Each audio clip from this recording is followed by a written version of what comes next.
Well, we were put on standby earlier on this morning around about 11 o'clock to receive casualties, not knowing in what format, how they were going to arrive. And the first bunch of casualties, there were 13 on board one of the offshore wind farm vessels. So they have these crew transfer vessels that take people out, technicians out to the wind farms. And one of those was in the vicinity. And that one picked up 13 casualties and brought them into the Port of Grimsby here, to the fish docks. Very quickly followed by an ABP pilot vessel that brought in another 10 people, another 10 casualties. And then shortly after that, there was another 9 casualties brought in by another pilot boat. So altogether, 32 casualties were brought through the port, and there was a line of ambulances waiting to take them to Princess Diana Hospital, which is what they're still doing now.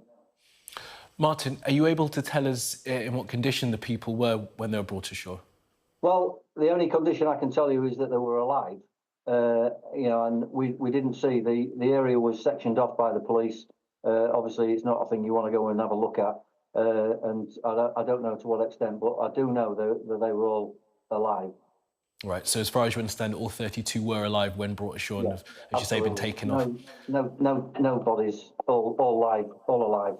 Okay. Thank you for that, Martin. Look, you talk about these 3 different vessels that brought these people ashore. Are we clear how many people were on each of these ships, the Stena Immaculate and the Solong? No, I've not seen any information. The 2 vessels, the Stena Immaculate and the Solong, both tankers. I mean, they could have 20, 25 each. I don't know. So it's a question of bringing the casualties, the ones that they can rescue. At some point, they will come to a conclusion that there may be some missing. I don't know. But there is a point at which they will be able to account for everybody. And I would think that will be sooner rather than later. Martin, give us an idea about the conditions out there now and, of course, at the time of the incident. Well, the sea conditions were actually reasonable. The wave heights were only sort of like 2 metres, nothing untoward. But the only thing there has been all day has been a haze and a smog.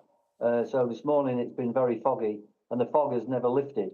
So I would imagine that at that time when the accident took place, that there would have been fog. But having said that, all these vessels now have a thing called AIS, and they have positioning, and they've got every bit of kit that's known to man about how to navigate, and radars and everything. So it's a very unusual and tragic accident. There's no doubt about it. Yeah. And Martin, you will have seen our coverage, I'm sure, and have been looking at this yourself. We're looking at the marine traffic bit of software that shows Stena Immaculate what we think was an anchor, correct? So not moving, and then the Solong coming along a point and seeming to collide with it directly. What kind of distance has it travelled? Because it's moving in a straight line, as far as we can tell from this, before hitting the Stena Immaculate, from your understanding. Well, apparently the vessel at berth was waiting for tide, because it was at low tide. Was waiting for tide to come into the Humber, so it would have just been at berth. And the other vessel, the Solong, the direction of the vessel was north, as far as I know. So I don't know what the circumstances are around the vessel, and it would be wrong to even speculate, because when it takes place out at sea, nobody ever actually sees it for definite, and nobody really knows what's happened. But there will be an investigation. The MCA are all over it, the Marine Coast Guard Agency, that is. And there is also something called the Marine Accident Investigation Board, the MAIB. They'll be all over it as well. So there will be, in due course, there will be an inquest into what's happened, how it's happened, why it's happened. Because, to be honest, with all the technology that all these vessels have, there's no way it should have happened.